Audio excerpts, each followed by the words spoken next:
మీరు ఆర్కే గారిని 2 సార్లు గెలిపించారు తల్లి. ఆయన ఈ 10 సంవత్సరాలు చేసింది ఒకటే నటన. అందుకే ముద్దుగా కరకట్ట కమలాసనం పేరు పెట్టారు. తమ్ముడు కమలాసనం కాదు, కరకట్ట కమలాసనం పేరు పెట్టారు. ఏం నటిస్తాడు తల్లి? ఒకే రాజధాని కానీ అభివృద్ధి వికేంద్రీకరణ జరగాలి. చాలా కష్టపడ్డాం తల్లి. ఇప్పుడు ఈరోజు అడుగుతున్న ఏ మొహం పెట్టుకుని ఆల రామకృష్ణారెడ్డి గారు మన జోలికి వస్తారు. ఏం మంచి పనులు చేశారని ఆయన వస్తారు. అమ్మ కరెక్ట్ గా 6 నెలల క్రితం అనుకుంటా, కానీ 2 నెలల తర్వాత అర్థమైంది ఈయన కరకట్ట కమలాసనం కదా అని. మళ్ళీ ఇప్పుడు వచ్చాడు తల్లి. అంటే 2 నెలల్లో ఏమైంది తల్లి? ఒక అభివృద్ధి కార్యక్రమం జరిగిందా? ఒకరికైనా పట్టా వచ్చిందా?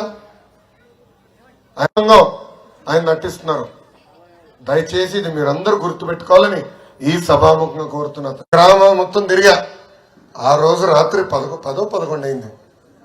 11 అయింది. మళ్ళీ మీ అందరు గుర్తు చేస్తాను.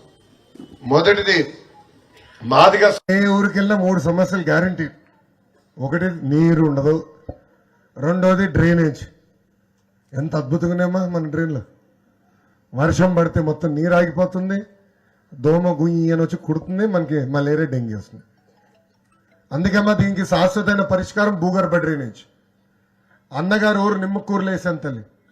8 సంవత్సరాలు అయింది. అద్భుతంగా ఉంది, ఒక్క దోమ ఉండదు. అందుకే ఇక్కడే కాదు మొత్తం నియోజకవర్గం కూడా భూగర్భ డ్రైనేజ్ చేసే బాధ్యత నేను తీసుకుంటా. కృష్ణమ్మ పక్కనే ఉంది, పైప్ లైన్ ద్వారా నీరు తీసుకొస్తా. ప్రతి ఇంటికి కుళాయి ద్వారా సురక్షితమైన నీరు అందించే బాధ్యత నేను తీసుకుంటా. దాని తర్వాత ఎందుకంటే ఆ పనులు చేయాలంటే కొంచెం రోడ్లు కొట్టాలి. పనులు పూర్తయిన తర్వాత రోడ్లన్నీ కూడా వేసే బాధ్యత నేను తీసుకుంటా తల్లి. 3132 కిలోమీటర్లు నేను పాదయాత్ర చేశా. ప్రజలు పడుతున్న కష్టాలు నేరుగా తెలుసుకున్నా. అది తెలుసుకున్న తర్వాత పవన్ అన్న చంద్రబాబు గారితో చర్చించి బాబు సూపర్ 6 మేనిఫెస్టో తీసుకొచ్చాం. ఏం తల్లి ఆ మేనిఫెస్టో మీ గడపకు వచ్చిందా? వచ్చిందా తల్లి? వచ్చిన వాళ్ళందరూ చేతులు పైకెత్తండి. సగమే వచ్చింది నాకు తెలుసు. సగమే చేసేవాళ్ళు, నువ్వుకే మాటలు చెప్పొద్దు. స్లోగా ఉన్నారు మీరందరూ. ఇంకా వచ్చే 10 రోజులు ప్రతి గడపకి తీసుకెళ్ళాలి. మీరు అంటారు మీ అకౌంట్లో వేస్తాం. ఇంకా 3వ హామీ, ఈ ప్రభుత్వ అధికారులకు వచ్చిన తర్వాత గ్యాస్ రూపాయలు అయిన తల్లి ఇప్పుడు 1000 తగ్గించారు. అంటే 3 రెట్లు పెంచారు. మిమ్మల్ని ఆదుకునేదానికి ప్రతి కుటుంబానికి ప్రతి ఏడా ఉచితంగా 3 గ్యాస్ సిలిండర్లు అందజేసే బాధ్యత కూడా మేము తీసుకుంటాం తల్లి. తెలుగింటి ఆడపడుచులు ఆర్టీసీ బస్సులో ఉచితంగా ప్రయాణించే హక్కు కూడా తెలుగుదేశం, జనసేన, భారతీయ జనతా పార్టీ ప్రభుత్వం తీసుకుంటుందని ఈ సభాముఖంగా మేము హామీ ఇస్తున్నాం తల్లి. 2014లో తండ్రి గారు చనిపోతే ఆ రాజకీయం చేశాడు తల్లి. 2019లో సొంత బాబాయిని లేపేశాడు. మనందరం చూసాం. అద్భుతంగా చెప్పాడు ఎట్లా చంపాడు అని. సొంత బాబాయిని లేపేసి ఆ శవరాజకీయం చేశాడు. ఇప్పుడు ఏకంగా తల్లి వృద్ధులని చంపేసి ఆ శవరాజకీయం చేస్తున్నాడు. అమ్మ ఈ కావాలని వైకాపా నాయకులు వాలంటీర్లు వాడి ప్రచారం చేస్తున్నారు. అది ఎవరో ఎలక్షన్ కమిషన్ దగ్గరికి వెళ్ళి వాలంటీర్లు ప్రచారం చేయకూడదు కదా, చట్టాన్ని ఉల్లంఘిస్తున్నారంటే వాళ్ళని పనికి దూరం పెట్టారు.